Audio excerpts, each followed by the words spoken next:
Don't be a disconnected business or a disjointed business.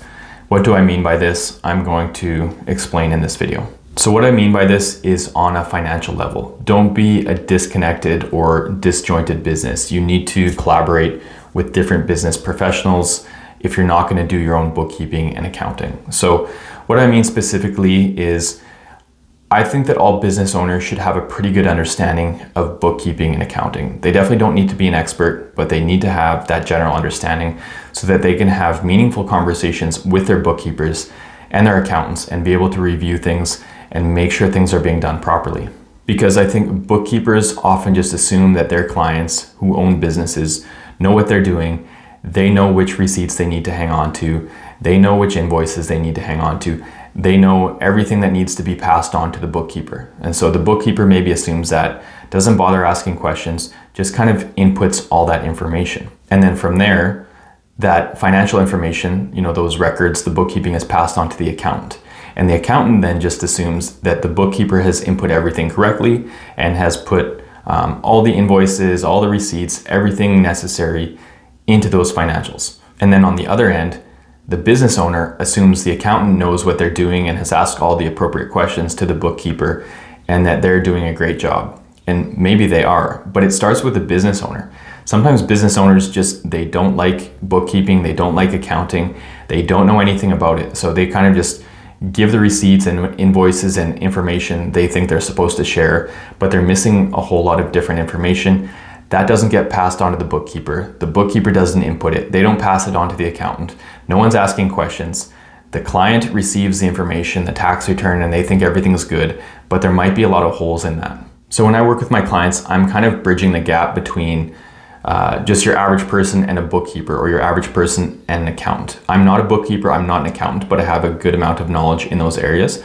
So I can help prepare my clients who own businesses to have better conversations with their bookkeepers and their accountants to make sure they're thinking about the right things, they're asking the right questions, they're preparing the right information to really optimize their business from a financial perspective and optimize the value of a bookkeeper and an accountant in their business. Because as individuals and as business owners, we're not really taught this stuff. We're not really taught about financial statements. We're not really taught about business financials. We're not taught about income taxes for individuals, for businesses. So there's just a lot of gaps there. And so when I say don't be disconnected, I think it should fall on the business owner to take some responsibility to understand those things and then properly communicate with their bookkeeper and their accountant to really optimize their situation. Because otherwise you can run into problems like this where it's really the business owner's fault for not bringing this to the attention of the bookkeeper.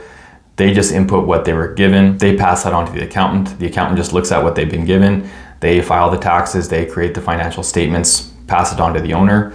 Everyone's happy. No one really realizes what's actually missing there. And now I know there are probably plenty of business owners who don't know much or care much about bookkeeping or accounting, and they're probably doing just fine. Of course, there are some holes there, but maybe their business is very successful.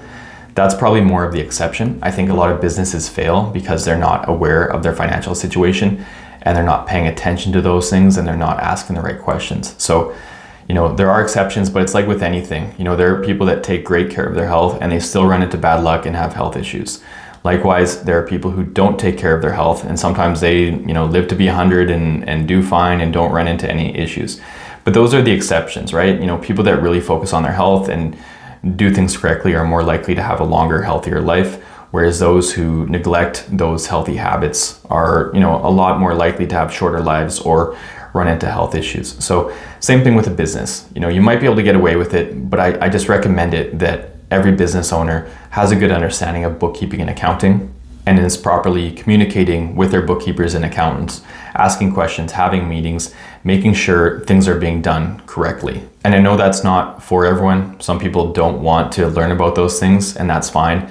But if you're going to be a business owner, that's kind of part of it. You need to have a good understanding of different components of a business.